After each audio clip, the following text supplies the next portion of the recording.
It seems that Genesis 1 is a polemic against the Egyptian creation account.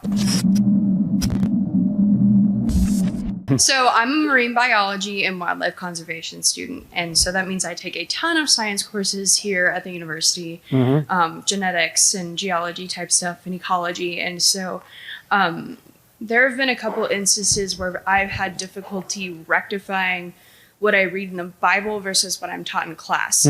So like, for example, when I was teaching youth group in Skidmore last week, we were talking about Noah's Ark and the flood. And Jack Whelan, my preacher, he mentioned that there was a sphere of water around the earth, whereas like when I've been taught geological timescale and science and stuff, I've never heard anything like that. And it was really hard for me to rectify. What advice do you have for me when in regards to the science that I have to do for school and for my job versus what I read in the Bible? As I said earlier, science doesn't say anything scientists do. There are many different theories about many different things. First of all, you have to try and discover what the text in the Bible says. Is this a literal text? Is this an allegorical text? What is the purpose of the text? What would the people who this was written to, what would they have thought about it, right?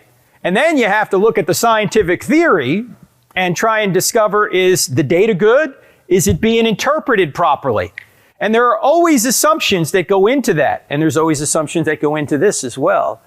So you just have to make your best judgment. Let me give you an example of Genesis 1, right? People are always saying, what about Genesis 1? What's the kind of literature in Genesis 1? Well, to me, it certainly seems like it's an historical account told in a poetic way, right? You've got 3 days that have certain characteristics and they conform to the next 3 days. And God said starts every phrase, and God saw it was good, ends every day, I should say. And day 1 and day 4 are congruent, day 2 and day 5 and day 3 and day 6. And so there's a rhythm there. And it seems that Genesis 1 is a polemic against the Egyptian creation account.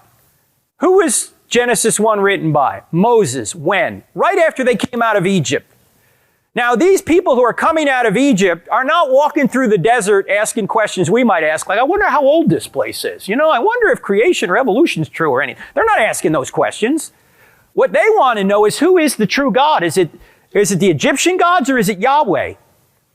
And if you look at an Egyptian creation account, somehow there are beings who either are self-created or already exist in the universe, and they somehow bring order to the chaos. Moses comes along and says, no, God is outside the universe. He created everything, and he brings order from the chaos.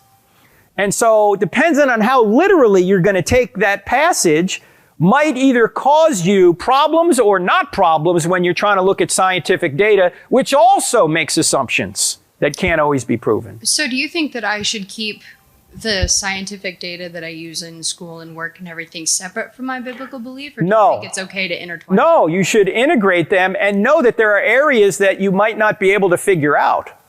Okay? Because again, science doesn't say anything scientists do. Science, by definition, is tentative.